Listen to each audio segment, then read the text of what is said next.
Good day. I'm just taking a lunch break here today.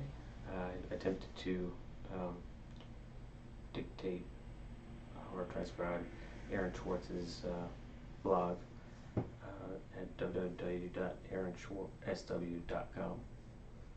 I'm going to read his bio, and then I'll continue on with the first 4 or 5 posts in his weblog that are out of order.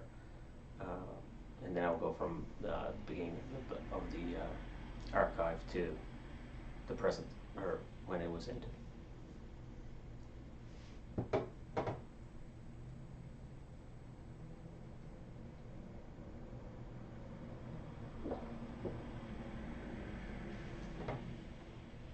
Aaron Swartz is the founder of Demand Progress, which launched the campaign against the internet censorship drills SOPA and PIPA, and now has over 1 million members. He is also a contributing editor to The Baffler and on the Council Advisor to the Rules. He is a frequent television commentator and author of numerous articles on a variety of topics, especially the corrupting influence of big money on institutions, including nonprofits, the media, politics, public opinion. From 2010 to 2011, he researched the topics as a fellow at the Harvard Ethics Center Lab on Institutional Corruption. From 2010 to 2011, he researched these topics as a fellow at the Harvard Ethics Center Lab on Institutional Corruption. He also served on the board of Change of Congress, a good government nonprofit. He has also developed the site info.org. His landmark analysis of Wikipedia, Who Writes Wikipedia, has been widely cited. Working with the web inventor Tim Berners-Lee at MIT, he helped develop and popularize standards for sharing data on the web. He also co-authored the RSS 1.0 specification, now widely used for publishing news stories. His piece with photographer Terrence Simone, Image Atlas 2012, has been featured in a new museum. In 2007, he led the development of a nonprofit open library, an ambitious project to collect information about every book ever published. He also co-founded the news site Reddit, where he releases the free web software to the web framework he developed, web.py, where he released as free software the web framework he developed, web.py. Me at aaronsw.com. And now on to his weblog.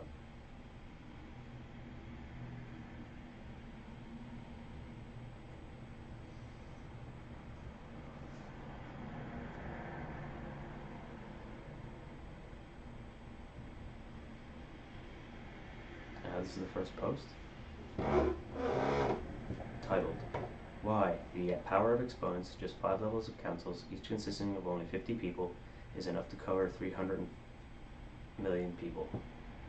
The Government of a Republic, James Madison wrote, in Federalist number 39, Conformity of the Planned Republican Principles, 1788.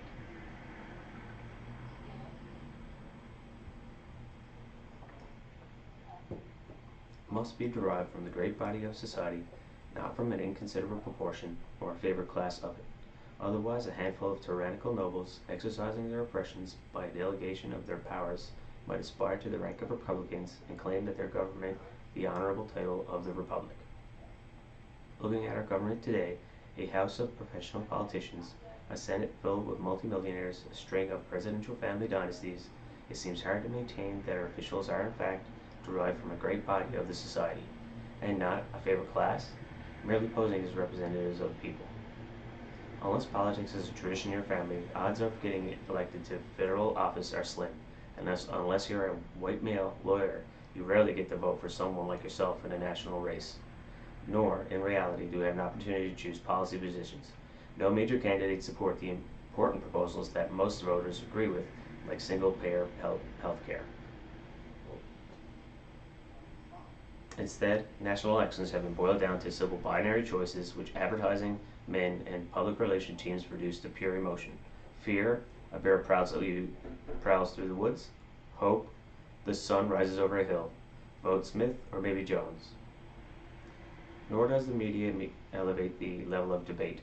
Instead of substantive discussion about policy proposals and their effects, they spend their time on horse race coverage, who's raised the most money, who's polling well in Ohio, and scandals on how much did a haircut cost. Was someone somewhere offended by that remark? The result after all this dumbing down? In 2004, voters said that they chose a presidential candidate based on the candidate's agendas, ideas, platforms, or goals, compromise of a whopping 10% of the electorate. So, it's not too surprising when scientists find that voters' decisions can't be explained by such random factors as whether they're red or blue, whether the economy is good or bad, or whether the current party has been in office long or not. Aside from the occasional telephone poll, the opinions of the great body of society have been edited out of the picture. Way back in Federalist Number 10, the utility of the Union as a safeguard against domestic factions and insurrections continued. 1787, Madison put his finger on the reason. However small a republic may be, he noted, the representatives must be raised by a certain number in order to guard against the cabals of the few. But similarly, however large it may be, they must be limited to a certain number in order to guard against the confusion of a multitude. The resultant population grows while the number of representatives stays fixed, leaving the politician to represent more and more people. Congress had a House of 65 members representing 40,000 voters and 3 million citizens. They were a whopping 1.3% voter turnout back then. That's a representative for every 600 voters or 46,000 citizens. The size of our average baseball stadium. A baseball stadium may be a bit of an unruly mob, but it's not unimaginably large. Today, by contrast, we have 435 representatives and 300 million citizens, one for roughly every 700,000 citizens. There isn't a stadium in the world big enough to hold that many people. It's a number more akin to a television audience. It's how many people tuned in to watch Keith Olbermann each night, which is exactly what modern constituency has become. The TV audience is following along at home. Even if you wanted to, you can't have a real conversation with a TV audience. It's too big to convey a sense of what each individual is thinking. Instead of a group to represent, it's a mob to manage. I agree with Madison that there's roughly the right size of a group of representatives on both sides, which inconveniences will found to lie. By enlarging too much the number of electors, you render representatives too little acquainted with their local circumstances and lesser interests, as reducing it too much to render him unduly attached to these and too little fit to comprehend the great and pursue the great national objects. What Madison missed is there no limit to the number of such groups. To take technology analogy, the internet is, at bottom, an enormous collection of wires. Yet nobody would ever think this way. Instead, we group the wires into chips, and the chips into computers, and the computers into networks, and the networks into the internet. And people only deal with such things at each level. When the computer breaks, we can identify where the wire failed. We take the whole thing to the shop. One of the most compelling visions of rebuilding the democracy adopts the system of extraction for politics. Power polity, developed by political scientist Stephen Shalom, would build a legislature out of a hierarchical series of nested councils. Agreeing with Madison, he says that each council should be small enough that everyone can engage in a face-to-face discussion, but large enough that the diversity of opinions and the local number of councils is minimized. He estimates the right size is about 25 to 50 people.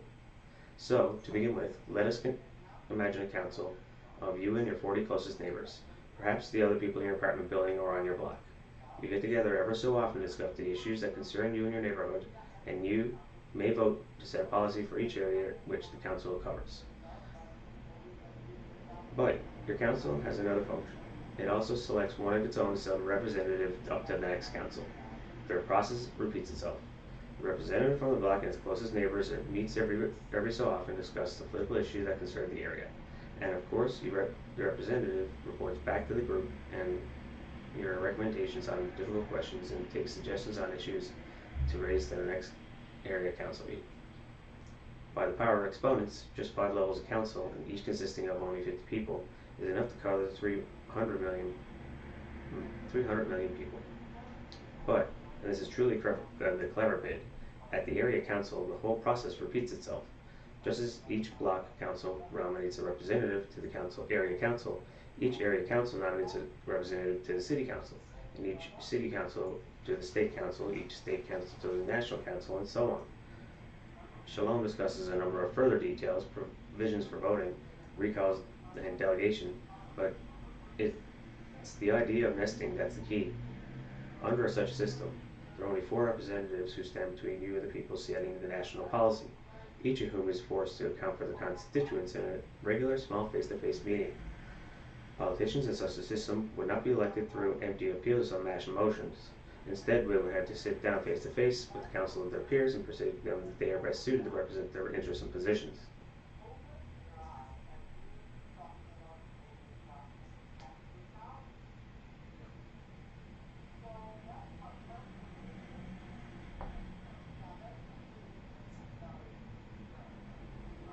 There's something rather old-fashioned about this notion of sitting down with one's fellow citizens and rationally discussing the issues of the day. But there's something exciting or new about it, and in a way that seems, in the same way blogs have given everyone a chance to be a publisher, Wikipedia lets everyone be an encyclopedia author, and YouTube lets anyone be a television producer. Polity will let everyone be a politician. The internet has shown that the pool of people with talent far outnumbers the few in the background, connections, and wealth to get the place in society where they can practice the talents professionally. It also shows that many people with those connections aren't particularly talented.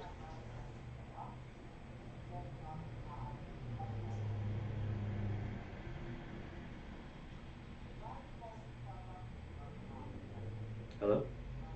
Hello? Hello? Hello? I'll repeat that one. The internet has shown us the pool of people with talent far outnumbers the few in the background. Connect with that. This one's weird. If the internet has shown us that the pool of people with talent far outnumbers the few with background, connections, and wealth to get to a place in society where they can practice their talents professionally. It also shows us that many people with those connections aren't particularly talented. The democratic power of the means that you don't need a connections to succeed in a world where kids can be television stars just by finding a video camera and internet connection, and citizens may begin to wonder why getting into politics is so much harder. For many years, politicians had a ready excuse. Politics was a difficult job, which required carefully weighing and evaluating evidence and making difficult decisions, with only a select few could be trusted to perform it. The vast majority of the population was woefully underqualified. And perhaps the area of cozy relationship between politicians and press, the illusion could be sustained, but the netroots and activists and blogs push a national conversation ever closer to the real world, and this excuse becomes laughable. After all, these men and women supposedly sober judgment and voted overwhelmingly for disasters like the Iraq War. No one could ever have predicted this. TV, talking heads all insist, no one, that is, except for the great body of society, whose insistence that Iraq did not pose a threat to the occupation would have been long and brutal if went ignored. The new online tools for interaction and collaboration have let people come through together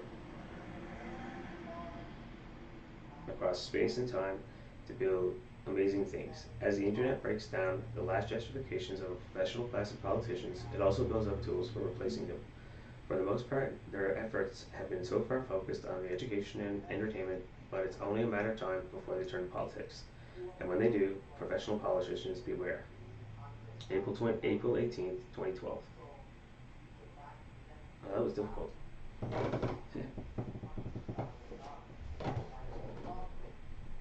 And I hear something. I'm going to that was the first one on going back for